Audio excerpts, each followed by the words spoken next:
secara moral, publik sangat berharap Bapak Surya Paloh berdiri secara konsisten, istiqomah, mengambil langkah-langkah konkret untuk memandu 3 partai, yaitu PKB, PKS, dan P3, melakukan hak angket di DPR sebagai terobosan untuk pemakzulan rejim Jokowi.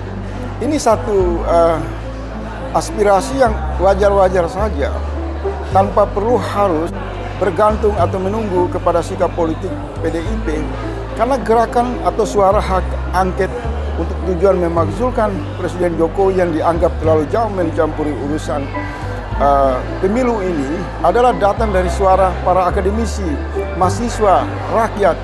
Nah, akumulasi suara ini membutuhkan jalur konstitusi, dan berdiri di sana Ketua Umum Partai Nasdem yaitu Pak Surya Paloh yang sejak awal mengirim pesan tegas, konsisten untuk terus mengawal agenda perubahan melalui jalur elektoral.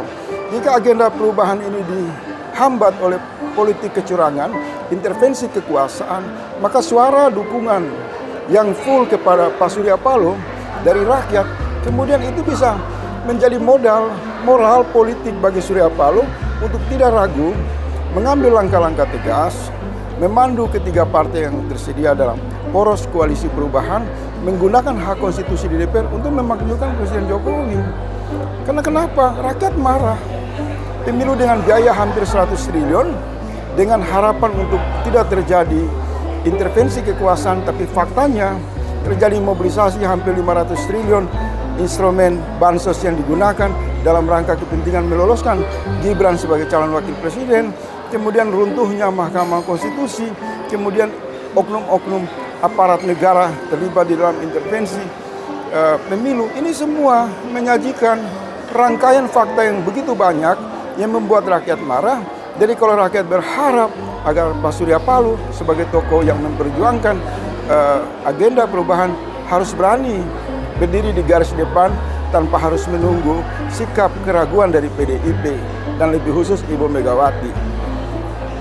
Jadi menurut saya Pak Surya Paloh tidak boleh ragu, karena sejak awal Nasdem telah berdarah-darah mengusung agenda perubahan, mengusung Anies dan Caimin sebagai komitmen mereka di dalam proses berdemokrasi.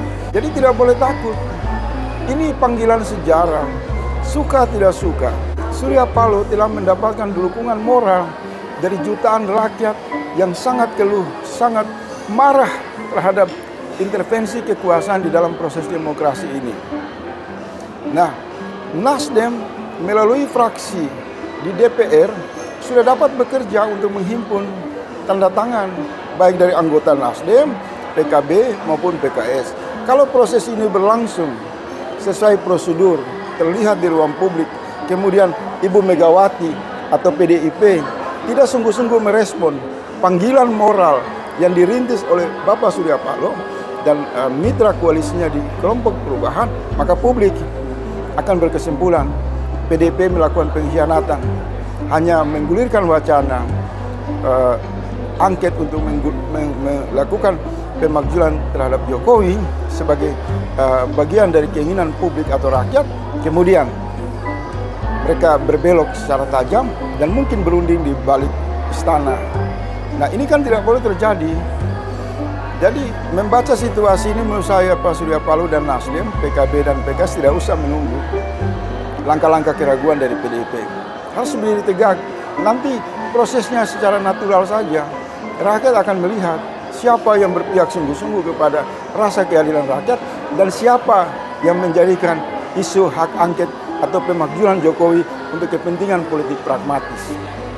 Dalam kondisi itu dibutuhkan pemutahiran politik sikap tegas dari seorang Surya Paloh yang terkenal konsisten dan istiqamah. Saya kira demikian. Terima kasih.